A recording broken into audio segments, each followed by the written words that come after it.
Bonjour, aujourd'hui nous sommes à l'église du Christ-Roi, magnifique église et son orgue derrière.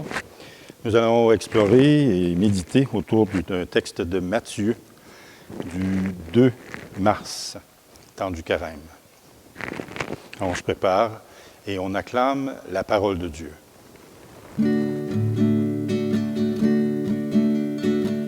Honneur et gloire à toi, Seigneur, Jésus, source d'amour, toi le chemin de vie, le roi de la paix, Jésus, Jésus, Jésus. Honneur et gloire à toi, Seigneur, Jésus, parole de vie, toi lumière de ma vie, la joie dans mon cœur, Jésus, Jésus, Jésus.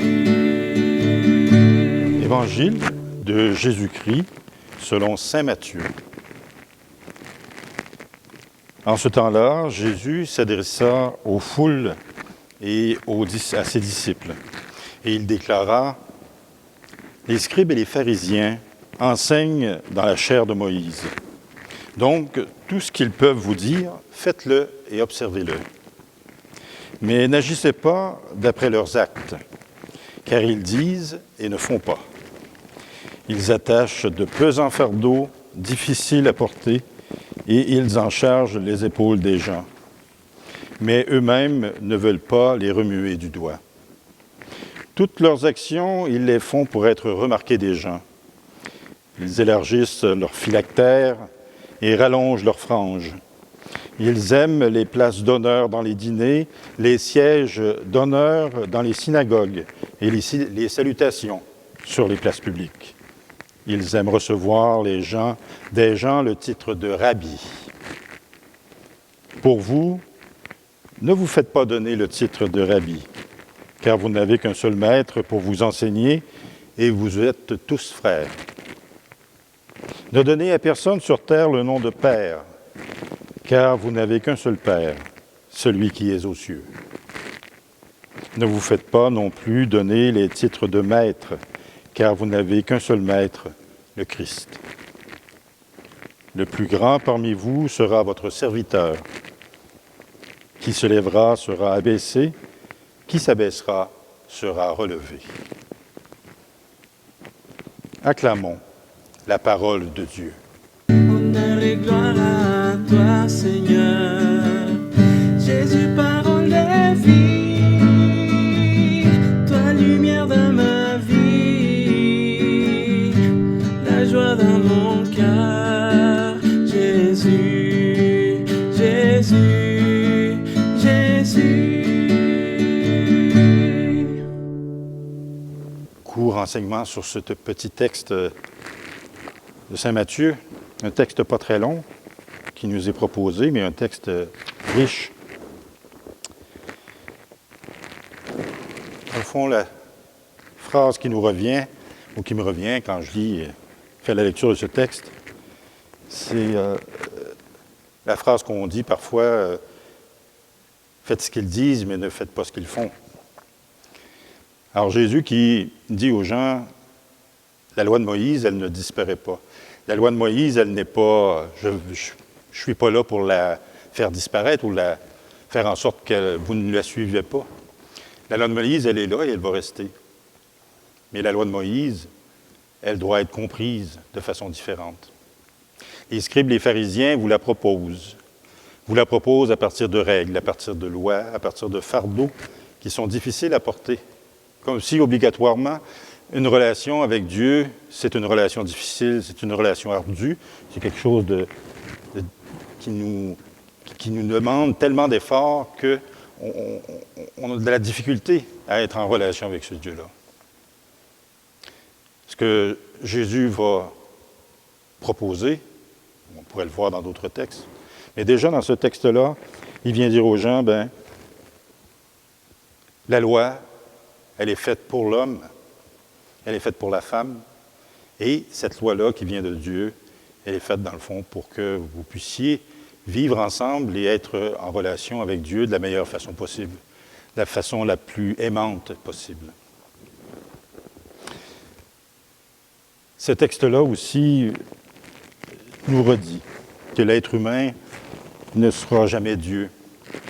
Aucun homme, aucune femme, aussi inspirant soit-il, ne peut remplacer la véritable relation d'amour que nous avons que nous pouvons vivre avec le Christ Jésus.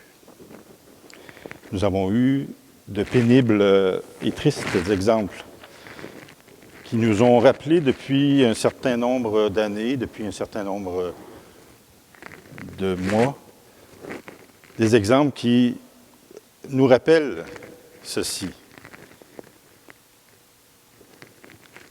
Même si des êtres humains sont très inspirants, sont très proches et ont des paroles qui peuvent nous transformer, il n'en demeure pas moins qu'ils sont des êtres humains et qu'ils ne prendront jamais la place de Dieu. On en a eu un exemple avec le monument qui était Jean Vanier, qui ne devient pas une personne à renier, mais quand on a appris le côté plus sombre de la vie de Jean Vanier, ça a déçu beaucoup de monde. Ça a déçu probablement ceux qui avaient beaucoup d'admiration pour lui, dans un premier temps. Beaucoup d'admiration et peut-être à n'en oublier que Jean Vanier est aussi un être humain. Que notre confiance, dans le fond, comme croyants, elle doit être avant tout mise en Dieu, doit être avant tout mise au Christ. Le vrai maître, comme nous dit la parole, le vrai maître, c'est le Christ. Le vrai Père, c'est Dieu. Aucun être humain ne peut le remplacer. Cet exemple de l'Évangile, elle colle bien aujourd'hui, dans le sens que l'humain peut exprimer la plus grande des vérités sur Dieu, moi-même, le petit enseignement que je vous fais là.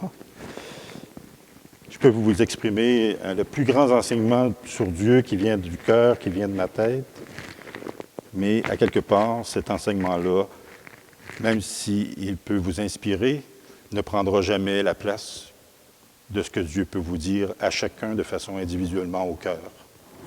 C'est là que Dieu nous parle en vérité.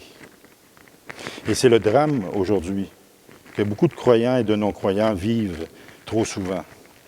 En s'attachant à ce qui est humain, un jour ou l'autre, nous rencontrons l'image de l'humanité. Le plus souvent dans ce qu'elle a de plus beau à offrir, mais parfois du pire dont elle est capable. Donc aujourd'hui, cette phrase de la fin du texte qui m'interpelle le plus grand d'entre vous sera votre serviteur. Personnellement, quand je prends le temps de réfléchir sur ma vie de baptisé, je reviens souvent au sentiment qu'il faut beaucoup d'amour.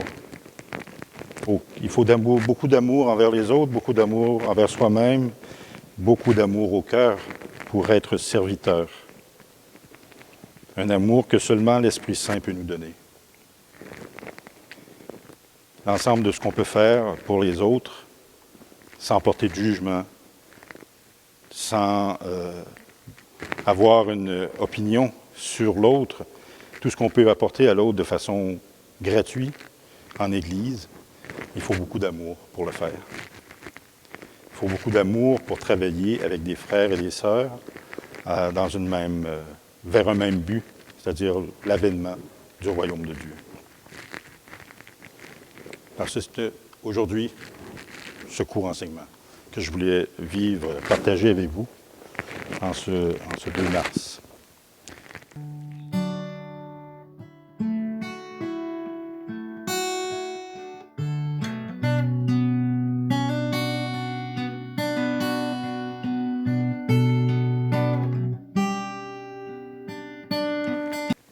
Nous allons terminer avec une prière, tous ensemble.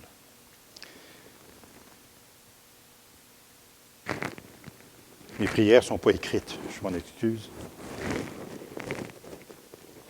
Je crois beaucoup que l'Esprit Saint l'Esprit Saint vient nous parler au cœur de façon permanente.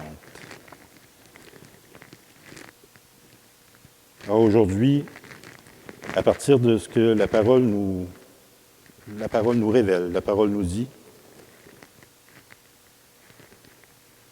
que chacun on puisse aller à l'intérieur de notre cœur, prier l'Esprit Saint qui est Dieu.